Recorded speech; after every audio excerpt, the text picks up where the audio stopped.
ओम ऐं मार्कण्डेय उवाच सावर्णिः सूर्यतनयो यो मनुः कथ्यतेऽष्टमः निशामेतदुत्पत्तिं विस्तराद्गतो मम महामायानुभावेन यथा मन्वन्तराधिपः समभूव महाभागः सावर्णिस्तनयो रवेः स्वारोजिषेऽन्तरे पूर्वं चैत्रवंशसमुद्भवः सुरथो नाम राजाभूत् समस्ते क्षितिमण्डले तस्य पालयतः सम्यक् प्रजाः पुत्राणि वौरसान् बभो गुशत्रवो भूपाः कोला विध्वंसिनस्तदा तस्य धैर्यो अद्युद्धै मतिप्रबलदण्डिनः न्यूनैरपि सदैर्युद्धे गोला विध्वंसभिर्जतः ततः स्वपुरमायातो न्यदेशाधिपो भवत् आक्रान्तः स महाभागस्तैस्तदा प्रबलाभिः अमात्यैर्बलिभिर्दुष्टैर्दुर्बलस्य दुरात्मभिः कोशो बलं चापहृतं तत्रापि स्वपुरे रतः ततो मृगया व्याजेन हृतस्वाम्यः स भूपतिः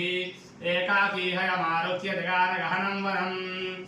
सर्वत्राश्रममद्राक्षे द्विजवर्यस्य मेधसः प्रशान्तश्वापदाकीर्णं मुनिशिष्योपशोभितम् तत्सौ गच्छन्तकाञ्च मुनिना तेन तद्घृतः इतश्चेतश्च विचरन् तस्मिन् मुनिवराश्रमे सोऽचिन्तयत्तथा तत्र महत्त्वाविष्टमानसः मत्पूर्वैः पालितं पूर्वं मया हीनं